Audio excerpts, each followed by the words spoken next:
예, 오늘 읽은 본문은 이제 우리가 그 동안에 산상순을 공부했고, 그리고 산상순을 삶 속에서 그죠?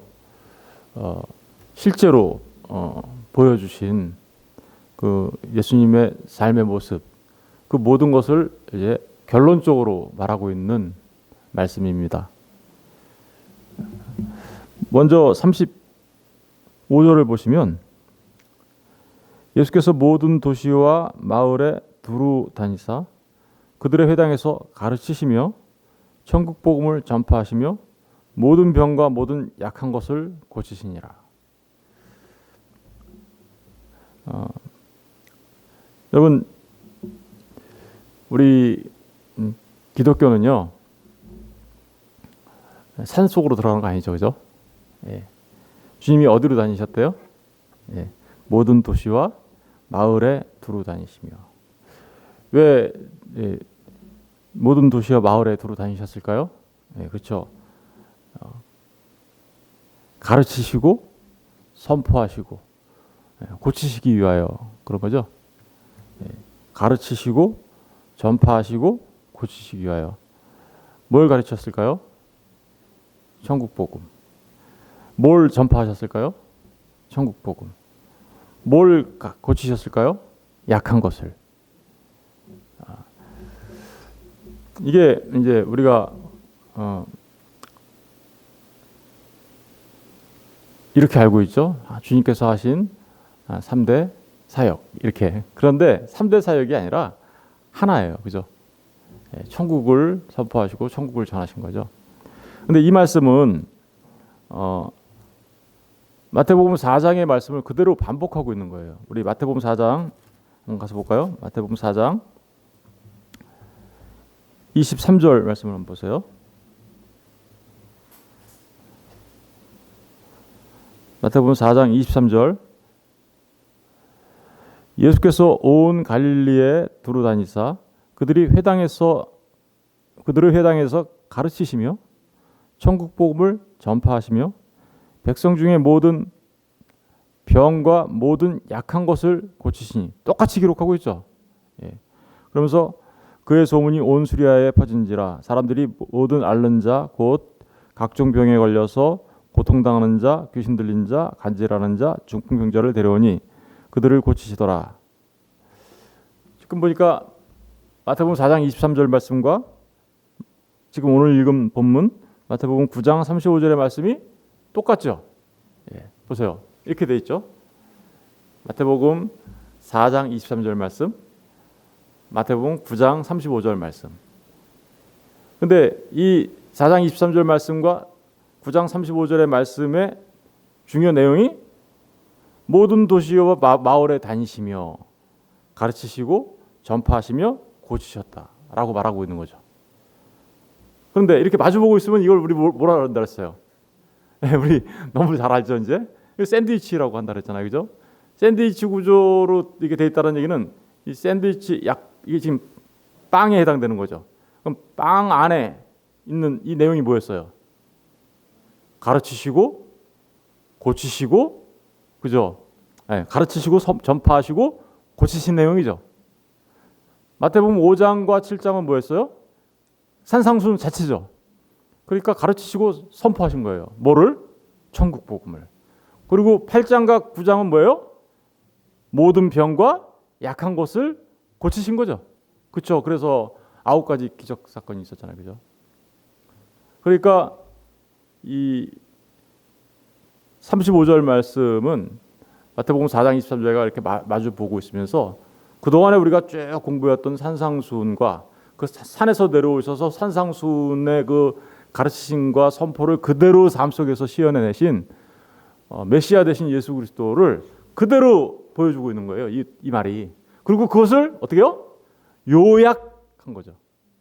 요약해서 우리에게 말씀해주고 있는 것입니다. 그런데 정말 중요한 게 뭡니까? 가르치심과 전파하심의 내용은 뭐였습니까? 그죠? 천국 복음이라고 했어요. 그럼 약한 모든 병과 약한 것을 고치신 것, 이건 무슨 의미인가요? 모든 병과 약한 것을 고친 것. 그죠? 그 빵 안에서 보시면 알겠죠? 빵 안에서 이제 그 안에 내용물이 우리가 이제 8장과 9장이었잖아요. 그죠? 8장과 9장에 보면 병들고 약한 것을 고치셨다라는 말이 그대로 그 안에 기록되어 있는 거죠. 그러면 그렇죠. 나병 환자를 치유하신 사건부터 시작해갖고 어제 우리가 공부한 바 있는 귀신 들려서 말 못하는 사람의 귀신을 쫓아내 주신 사건까지 그 9개의 사건은 뭘 말하는 거였습니까? 그렇죠? 그건 단순하게 주님께서 그 나병 환자나 백부장의 하인이나 베드로 장모나 그죠? 그리고 거라사 가다라 귀신 들린 사람이나 중풍병자나 그리고 야이로 회당장의 딸이나 혈루증 여인이나 그리고 두 맹인이나 아니면 귀신 들려서 말 못하는 사람이나 이런 모든 사람들의 현상만을 고치시기 위해 오셨다라는 그런 의미가 아니죠. 사실은 그 모든 병의 근본적인 원인은 뭐예요? 그 모든 병의 근본적인 원인은 죄. 그래서 뭘 보여주려고 했던 겁니까? 예수님이 죄사함의 권세를 가지고 계신 분이시다. 뿐만 아니라 그 죄사함의 권세를 가지신 분이 어떻게요? 그들을 만지시고 일체가 되시죠. 그래서 그들의 죄를, 그들의 부정함을 자신에게 가져오고 주님의 의로우심을 그들에게 넘겨주셔서 우리를 죄로부터 구원하시는 메시아의 모습을 그대로 보여주고 있는 거였죠. 그게 바로 모든 병과 모든 약한 것을 고치신다라는 말의 의미예요. 한마디로 말하면 주님이 그렇게 하신 것은 당면한 문제 해결, 당면한 병 치료의 문제,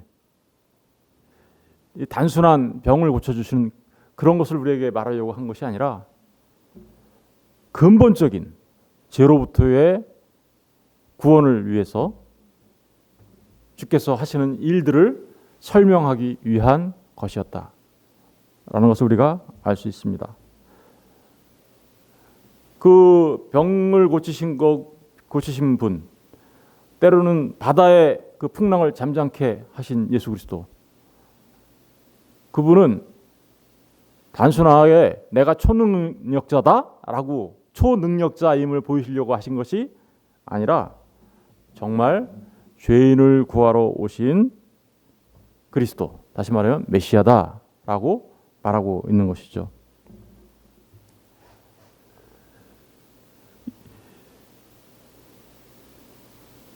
그것을 지금 35절이 다시 한번 그 모든 내용들을 요약해서 우리에게 말씀해 주고 있는 겁니다. 그런데 이 말씀은 이제 예수님께서 이제 이 말씀이 끝나면 두 번째 이제 강론으로 들어가시거든요. 10장에 가서 보시면 5절부터는 두 번째 강론이에요. 이 두 번째 강론은 이제 제자들을 파송하는 거예요. 파송해서 그 제자들을 통해서 주님이 하셨던 일들과 같은 일을 하게 하려고 하죠. 그래서 이 말씀은 그 두 번째 강론을 준비하는 전제가 되는 거예요. 다시 말하면 사도 파송의 새로운 사건을 준비하는 말씀이죠. 준비하는 말씀. 그래서 그 준비하는 말씀 가운데 들어간 말씀이 사도를 파송을 해야 되는데, 그러면 사도를 파송해야 되는 이유가 뭔지를 설명해야 될 거 아니에요, 그죠? 그렇죠? 사도를 파송하면 제자들을 파송해가지고 그들을 이제 천국 복음을 전파할 건데, 그렇게 해야 되는 이유, 그 이유를 이제 설명하고 있는 게 36절부터 38절입니다. 그렇죠? 36절에서 38절을 우리가 이제 잠깐 보시면 36절 보세요. 무리를 보시고 불쌍히 여기시니 이는 그들이 목자 없는 양과 같이 고상하며 기진함이라. 이에 제자들에게 이르시되 추수할 것은 많되 일꾼이 적으니 그러므로 추수하는 주인에게 청하여 추수할 일꾼을 보내주소서 하라.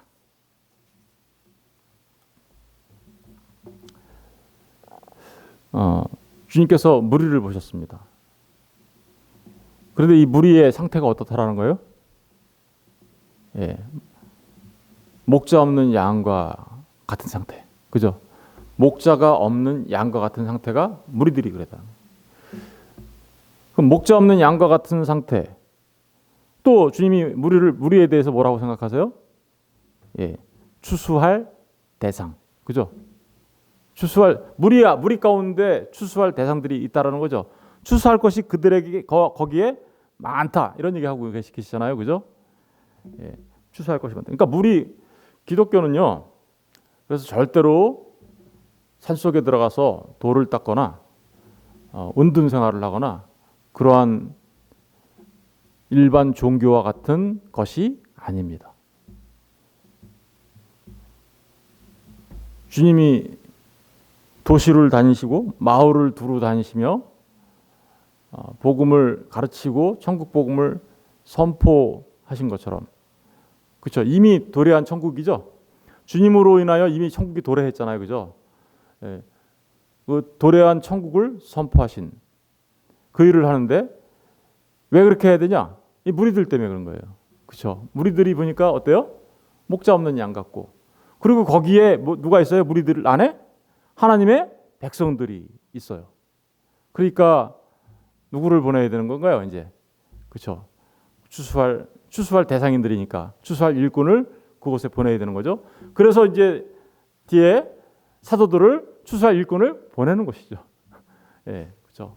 그래서 그 추수할 일꾼을 보내는데 일꾼을 불러 모아서 보내는데 가서 일할 때 이렇게 해라고 이제 가르쳐 주시는 게 두 번째 강론이에요. 그게 이어지고 있는 거죠. 이제 그렇다면 우리가 세상을 바라볼 때 우리가 어떤 시각을 가져야 합니까? 우리도 그 무리를 바라볼 때 목자 없는 양과 같은 그들을 바라볼 때 어떤 마음을 가져야 합니까? 아, 저들은 추수해야 할 대상이구나 라고 먼저 생각해야 되겠죠. 그렇죠? 그런데 어떤 마음으로 해야 합니까? 주님께서 하신 걸 보면 그대로 나와요. 그죠? 무리를 보시고 어떻게 여기셨어요? 불쌍히 여겼다. 여러분, 이 불쌍히 여겼다라는 말은 무슨 말인가요? 이 말은 스플랑크논이라는 말에서 나온 건데요. 예, 불쌍히 여기다, 스플랑크논. 그 불쌍히 여기다라는 말은 이런 말이에요. 스플랑크논은 이 우리 안에 보면 창자 있죠? 창자. 예.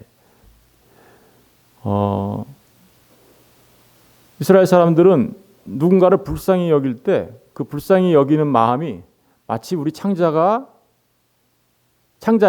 그죠? 우리 창자에서부터 그 마음이 나온다 이렇게 생각했어요. 불쌍히 여긴다. 그러니까 우리 뭐가 이렇게 애타는 마음, 끓는 마음 이런 게 생기면 우리가 뭐가 그래요? 애가 끌라니 그러잖아요. 애가 뭐예요? 창자를 말하는 거거든요. 그러니까 사람들을 보면서 애타는 마음, 그 창자에서 동정심 나오는 동정심 안에 그런 거를 지금 불쌍히 여기다라고 말하고 있는 거죠. 주님이 무리를 보시면서 그 애타는 마음, 불쌍히 여기시는 마음으로 그들을 바라보았다. 그러니까 저와 여러분의 눈에도 그 무리들을 바라볼 때, 그죠? 이렇게 주님이 가지셨던 그 애타는 마음이 있어야 할 줄로 믿는 것입니다. 저와 여러분의 눈이 세상 사람들을 바라볼 때, 불쌍한 마음이 있어서 그 불쌍한 마음으로부터 이제 뭐가 시작되는 거예요? 복음을 전하고 싶은 마음이 나오게 되는 거죠. 예. 이런 마음이 저와 여러분의 마음이었으면 좋겠습니다. 예. 그렇게 불쌍히 여기시니 이는 그들이 그렇게 불쌍히 여기는 이유는 뭐예요? 이유는 목자 없는 양과 같았기 때문이다 라고. 양이 목자가 없으면 어떻게 될까요? 목자들이 하는 일들을 잘 생각하시면 알겠죠. 예. 목자들은 양을 지켜주죠, 그죠? 그리고 양을 바른 길로 인도해야죠, 그죠? 양을 바른 길로 인도하는 게 가장 중요한 목자의 역할이에요, 그죠? 그리고 양이 위험에 처하지 않도록 양을 지켜주는 게 목자의 역할이에요. 양을 지키고 보호하는 게 목자의 역할이에요. 그런데 그 목자가 없어요. 그럼 어떤 일이 벌어질까요? 양들한테.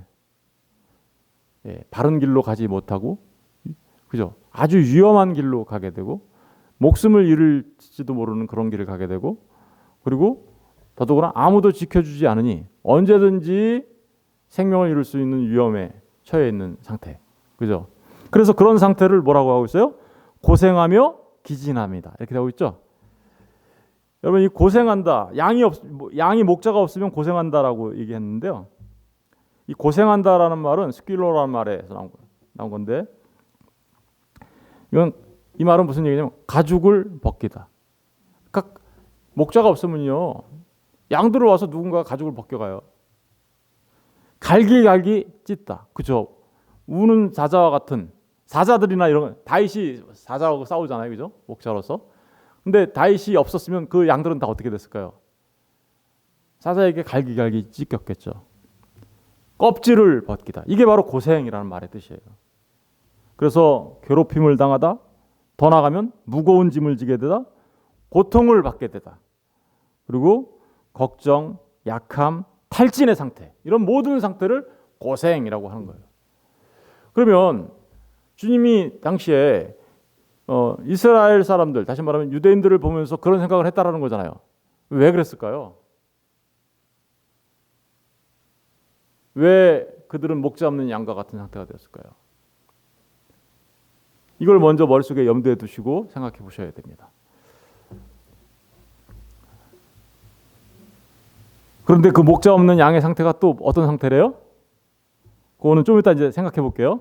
먼저 그 상태를 좀 더 진단하고요. 고생하며 뭐 했대요? 기진합니다. 예, 기진했다라는 말은 무슨 뜻일까요? 이게 옛날에는 이렇게 번역됐어요. 유리방황하다. 그게 바로 기진하다라는 말의 뜻이에요. 유리하다, 유리되다. 이게 무슨 얘기예요? 유리된다라는 건 뭐예요? 버려짐을 당하다, 이런 의미가 담겨져 있는 거잖아요. 그리고 버려짐을 당해서 방황한다, 이런 의미가 이제 있는 건데, 이게 무슨 뜻이냐면 내던져지다, 이런 말이에요. 내던져졌어요. 목자가 없으니까 양들이, 목자 없는 상태의 양들은 내던져진 거랑 똑같은 거예요. 어떻게 돼요? 그러니까 각기 어때요? 제 갈 길로 가요. 흩어져요. 이게 양들이 내팽겨쳐진 상태, 쓰러진 상태, 쓰러뜨리다. 이걸 이런 이 기진하다, 유리하다는 말을 사람에게 적용하면 이런 상태예요. 술에 만취하다. 만취해서 막 이렇게 널브러져 있는 상태 있죠? 그런 상태예요. 여러분, 술에 취한 상태라는 게 도대체 무슨 뜻일까요? 예, 진리가 없어서 혼미하고 미혹당하는 그런 상태. 취한 거예요, 그죠? 뭔가 극심한 고통으로 곤두박질 쳐진 상황. 그런데 이런 상황, 두 가지 상황이죠. 고생하며 기진한 이 두 가지 상황이 목자가 없기 때문에 발생한 일이죠, 그죠? 그래서 이 두 가지 상태는요, 어떤 의미를 갖고 있는 거냐면요, 회복이 불가능한 절망의 상태를 말하는 거예요. 회복이 불가능한 절망의 상태. 아까 제가 질문했죠. 왜 이스라엘에는 무리들은 목자 없는 상태가 되었을까요?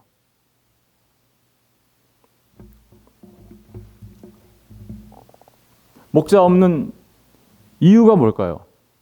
이스라엘에는요, 종교 지도자들이 있었어요. 그죠? 누가 있었어요? 서기관이 있었습니다. 종교 지도자라고 하는 바리새인들이 있었습니다. 제사장들이 있었습니다. 장로들이 있었습니다. 그런데 그들은 자신들을 뭘로 여겼어요? 목자로 여겼어요. 그런데 그들은 목자가 아니라는 뜻입니다. 그죠? 목자 없는 상태니까 지금 무리들이. 서기관과 바리새인과 제사장과 장로들은 목자가 아니야.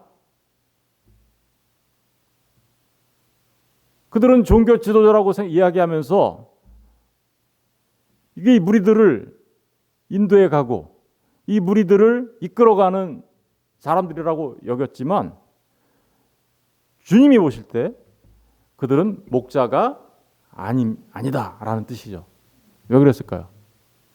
왜 주님은 그들을 목자로 여기지 않으셨을까요? 34절을 보겠습니다. 34절. 어제 봤던 말씀인데 우리 34절을 다 같이 읽어볼까요? 시작. 바리새인들은 이르되 그가 귀신의 왕을 의지하여 귀신을 쫓아낸다 하더라. 주님께서 귀신 들려 말 못하는 자의 귀신을 내쫓아 주시고 그리고 그를 어떻게 해요? 그 귀신으로부터 구원해 내시죠. 누구의 일이에요, 이거는? 이 땅에 오신 메시아, 그리스도가 하신 일이죠. 그 일은 하나님의 일이었죠. 그런데 그 하나님의 일을 지금 뭐라고 하고 있어요? 바리새인들은 귀신의 왕에 의지하여서 귀신을 쫓아낸다.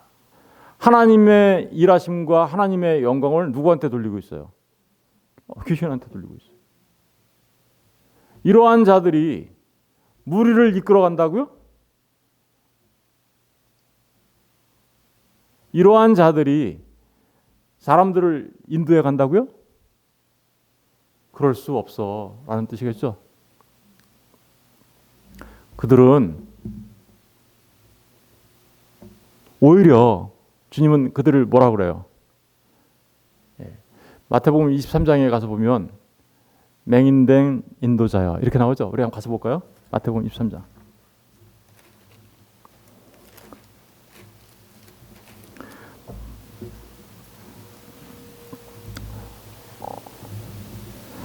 (23장) 2절을 보세요. 23장 2절 1절부터 보시면 이에 예수께서 무리와 제자들에게 말씀하여 이르시되 서기관들과 바리새인들이 모세의 자리에 앉았으니 서기관과 바리새인에 대해서 이제 주님이 뭐라고 하실 거예요. 그런데 이제 그 서기관과 바리새인에 대하여 13절부터 그들이 당할 화에 대해서 이제 얘기하고 있어요. 그죠? 화했을진저 외식하는 서기관과 바리새인들이요. 이렇게 쭉 나오죠. 너희는 천국 문을 사람들 앞에서 닫고 너희도 들어가지 않고 들어가려 하는 자도 들어가지 못하게 하는 도다. 화했을진저 외식하는 서기관들과 바리새인들이여 너희는 교인 한 사람을 얻기 위하여 바다와 육지를 두루 다니다가 생기면 너희보다 배나 더 지옥 자식 되게 하는도다. 화했을진저 눈먼 인도자여 17절 보세요. 어리석은 맹인들이요 19절 맹인들이요 23절 화했을진저 외식하는 서기관들과 바리새인들이요 24절 맹인된 인도자요 25절 화했을진저 외식하는 서기관들과 바리새인들이요 26절 눈먼 바리새인들이요. 지금 뭐라고 하고 있어요? 이들에게 맹인 눈먼 인도자. 그죠? 여러분 그들은 하나님을 잘 믿는다고 생각했어요. 율법을 열심히 지키면서 내가 열심히 지키니 너희들도 다 그렇게 해야 돼. 무리들한테 그렇게 가르쳤어요. 자기들이 알고 있는 그것을 가르쳤어요. 그런데 그들이 어디로 가게 된 건가요? 그러니까 교인 한 명을 위하여 바다와 육지를 두루 다니면서 교인을 만들었어요.